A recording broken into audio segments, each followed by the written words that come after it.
South Korea lifted the mandatory 7-day self-quarantine last week, removing the one last virus measure and officially acknowledging that COVID-19 has become endemic. But have we really gotten over the pandemic? For more, let's turn to Professor Howard Lee from Seoul National University. Good morning, Professor Lee. Thank you for having me back. Thanks for joining us. Is it correct to say that COVID-19 is endemic? I mean, can we really say the pandemic is over? Yes, the recent decision by the Korean government that we have entered into an endemic was motivated mainly by the WHO's declaration that the global emergency status for COVID-19 has been brought to an end. In fact, the pandemic has been on downward trend for more than a year. Not only that, population immunity has increased from both vaccination and infection. At the same time, COVID-19 mortality rates have been well controlled at lower than 0.1% in South Korea. And this resulted in the ease of overpressure on healthcare systems. With all those observations and findings, I think it is okay to say that South Korea is certainly transitioning from pandemic to endemic for COVID-19. However, this is not to say that the pandemic is over. The virus is still here, and we have to live with it. That's what an endemic is all about. Right. Now, the thing is, there are still many people who feel kind of hesitant to take off masks in public places, including myself. Then how long do you think it will take for the world to feel completely safe from the virus, or are we there yet? Well, that's a million-dollar question. Nobody knows how long it will take before we can go back to the pre-pandemic normal.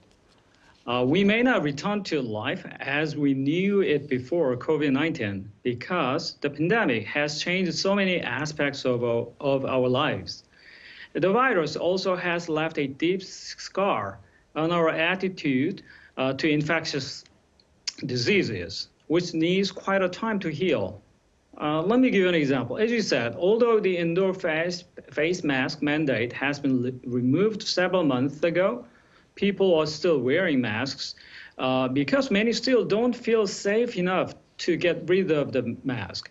Additionally, many COVID-19 patients are still suffering from long COVID symptoms affecting almost every single organ and system in the body.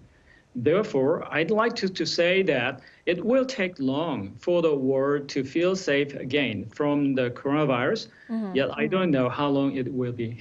Right. We'll have to keep watching how the virus develops or goes away completely. Now, the virus level has been lowered, the alert level has been lowered. Does that mean the number of new virus cases will not go up? As you said, the crisis level for COVID-19 nationwide has been changed from serious to alert in South Korea.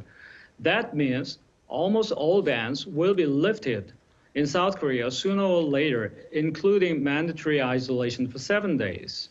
However, this does not necessarily mean that the number of new COVID-19 cases will not go up again as you asked.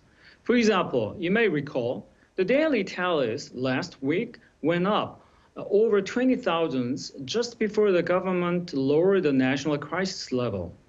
Of course, this was mainly due to day-to-day fluctuation, so we don't need to worry too much about it.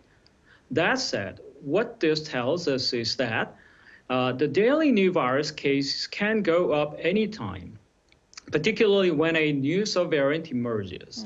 However, we are not what we used to be 3 years ago. In other words, we now have many tools to fight against the virus. So even if the case would have gone up, no need to panic. That's good to hear.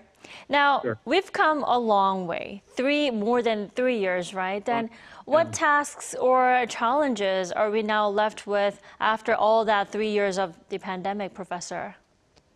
First and foremost, we have to look back what we did right, what we did wrong, and what we do differently if we could do it again. In the first phase of the pandemic, South Korea performed quarantine and other preventive measures relatively well. However, in the middle of the pandemic, The glory in the previous stage was overshadowed and discolored by political agenda and unscientific myth, some promoted even by the government, implicitly and explicitly. Late and bumpy introduction of vaccines is one example. We also have to continue investing to develop vaccines and therapeutics against emerging infections, most of which we do not know what they are and when they become apparent and threatening us. Therefore, this has to be approached from the perspective of public preparedness for whatever is uncertain but clear to come back again. In other words, we have to set the country ready for any upcoming pandemic by continuously investing in the healthcare system and healthcare manpower.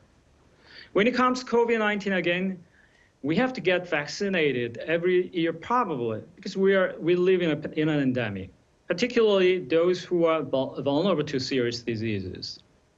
Right. It's always good to be prepared, whether it's against the virus or anything in any occasion, right? Sure, absolutely. All right.